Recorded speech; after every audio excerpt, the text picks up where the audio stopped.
is your First Alert 5 weather with Sam Schreier. Good afternoon, everyone. Let's run through some snow totals. And as I mentioned this morning, the most shocking total was out near Walsenburg, west-southwest by 5 miles, so kind of into Levita Pass. We'd had a snow total of 27 inches.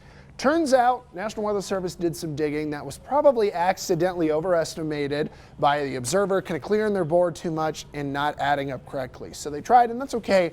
But here are some of the more verified totals that do seem to come on in pretty good. 31 inches in Monarch Pass, Wolf Creek Pass, 19 inches. Rye, Beulah, within about 4 inches of each other. We thought Rye and Beulah would be somewhere between 10 to 14, 10 to 16 inches. So I'd say that worked out pretty well. And then Colorado City at 9 inches.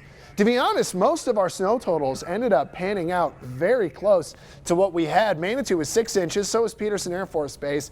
Colorado Springs kind of a wide range of 3 to 6 inches, generally less up north.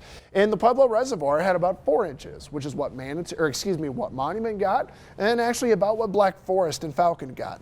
This afternoon, we've got traffic moving. It's a little breezy on our camera, but hey, at least the roads are still trying to get cleared off here. It's 24 in town. It is very slick. We've got some cloud cover, and actually it looks like a few flurries kind of coming off Pikes Peak and sliding back in towards Woodland Park at 17 degrees. Basically, as today goes along, we may see a few flurries out by the Pikes Peak region, but essentially running down the Front Range to the southern mountains, a few more light snows are likely. Pueblo, blue sky, but with some clouds over top, 29 degrees, and in Trinidad, fresh powder out there on the roof of the building at 22 degrees. At the college, they turned it right into the roof so we can see that fresh snow.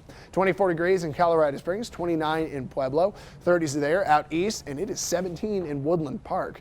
Now, problem is we're not going to warm up much today. And the huge snow system we just got has run east and actually has caused a pretty large tornado over in Louisiana. Tornado emergency for Alexandria, kind of a bigger town down there. So that's going to be a big story over the next 24 hours. Tornadoes pass, severe weather in the south, whereas Colorado, as I mentioned, we saw a few flurries back in towards Woodland Park, mostly over the mountains, just a few stray flurries kicking out to the eastern plains.